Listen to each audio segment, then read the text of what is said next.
wanted to talk to you about the value statement of your strategic plan. When you write a strategic plan, it's a really great way for you to memorialize those decisions that you're going to make for the given year, right? And when we look at companies like Nike, Apple, and Google, you can see that over time their mission statements change, their vision statements have changed, and their value statements have changed. So don't feel like your strategic plan is something that's set in stone, because it gets you into that perfection paralysis and makes it hard for you to actually write those things down. The second thing about a strategic plan is the strategic plan is intended for you to revisit. It's so an outline of what your business is about, what your goals are, and how you're going to reach those goals. So the intention is that you will revisit that thing often. It's not something that you just write down like a little worksheet and then file it away and you never pull it up again. That's not the point of it. The point is for you to keep revisiting it so that you can see your progress through your build out of your business, right? So when you set goals and you equate those goals to something tangible, like completing a project, that in completion of that project will help you reach that goal, you can see how the shift changes from the focus of feeling like you're in a hustle to feeling like you are actually working towards that goal by completing project X, Y, and Z. So I wanted to talk to you today about your values statement, because when you find your perfect people, chances are their values are going to align with your values. And so what I have here is Google's values statement. The first one is fast is better than slow. Focus on the user and all else will follow. Great just isn't good enough. There's always more information. You can be serious without a suit. Democracy on the web works. You don't need to be at your desk to need an answer. You can make money without doing evil. The need for information crosses all borders. It's best to do one thing really, really well. So what I like of these statements is each one of them does something about who they're trying to attract, right?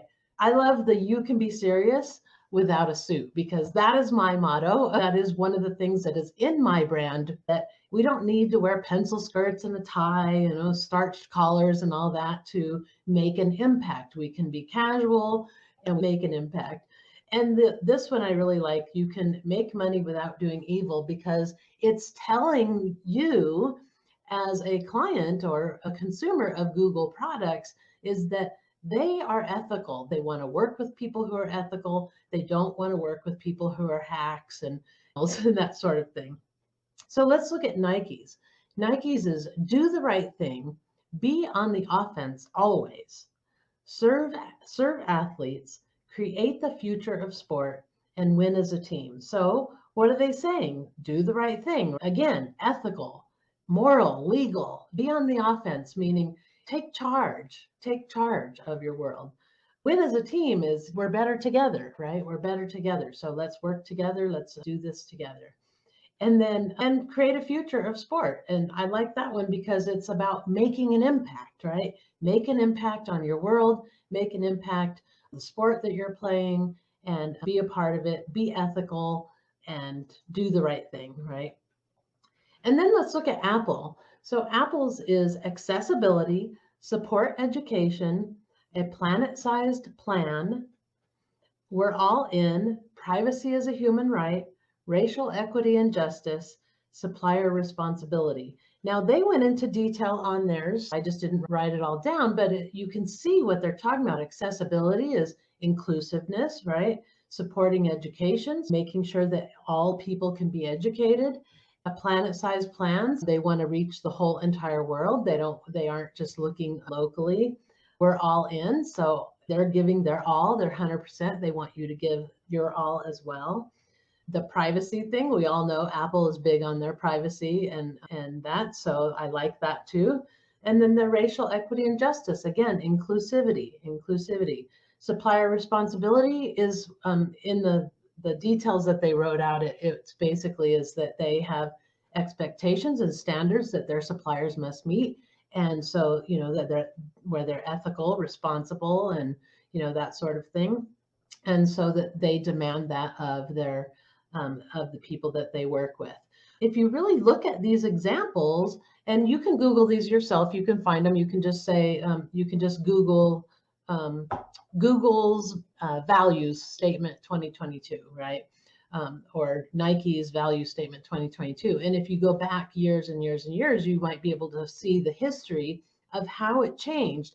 And that's the cool thing, right? Is you can see the history of how their mission statement, their vision statement, their value statement, all that has changed over time, which is great because it gives you that permission to change yours over time as well. So just decide on something that you're going to look at this year, right? That you're going to, invest yourself in, invest your time, your heart, your energy into this year. And then every year you're going to revisit it and change it over and over and over again, and maybe refine or whatever it is. The main value may not change, but the way you word it may change, right? That's why the strategic plan is so nice, because it's an annual plan that you follow and you make happen. And then you're checking on it all the time and reviewing it all the time, because you want to make sure that you're making progress on your goals, right? And on the goals that you made. And the way we do that, right, is we don't just say, okay, here's my goal, I'm just going to go. Well, what? You need a plan, right? And to make a plan, you need a project. You need to put some boundaries on that thing that you're working on, right? That's why projects are so good to work inside of, because you can establish a project, and then you just establish the scope of that project so that you're not all over the place, right? You're focusing in on the one goal of that project, which may be like, it could be like launching your course, or creating a sales page, or a sales funnel for your business. So I just want to kind of go through what I've been working on for mine this year. My values: move fast and be bold. Building a business is a long game, but that doesn't mean you have to move slowly. Take risks and put yourself out there as soon as possible so you can build on that experience. Take imperfect action. Perfection cannot be achieved. There is always room for improvement. Prove it and improve it. The key to confidence in your offer is to prove it converts. Get it out there ASAP and ask for feedback so you can improve on it. Knowledge is acquired. You weren't born with the knowledge to build, grow, and scale a business. You must learn it. But learning everything up front is not efficient or effective. We learn on the job and acquire the knowledge through education, training, mentoring, and coaching along the way. Ties and pencil skirts are not required. Scrum is about achieving goals without getting hung up on the small stuff. And you can't do that with proverbial starched collars and pencil skirts if that's not how you normally roll. We may yell formalize, formalize, formalize from the rooftops, but we're far from normal. Scrum works for everyone. Scrum does not discriminate nor favor anyone or any group. Scrum knows no politics, religion, race, rejects harassment, discrimination, and bullying of any kind. In it for the long haul. Although we move fast, our business is here for the long haul and make an impact. Our clients don't want their resume retiring with them. They want to pass along everything they learned and leave a legacy. So those are mine that I'm working on right now. And I hope that those help you to create a really good value statement that really aligns with your values and what you want the values of your people. Because when you have those values out there and you show those values in your copywriting, people are going to see that, right? And then they're going to self-identify whether they're aligned with you or not aligned with you. I'd say annually is a good time for you to review your strategic plan and revise it, but you should be reviewing your strategic plan at least every quarter, because that is where you're going to find the projects that you need to reach the goals that you put in your strategic plan, right? So you're going to find those projects, initiate those projects, work on those projects, and when you're done with those projects, go back to your strategic plan, check those things off, measure where you're at in the progression toward those goals, and then whether or not you need to continue working on that particular thing or you're ready to move on to your next project. Okay? Because the bottom line is building your online business, it's just a matter of projects.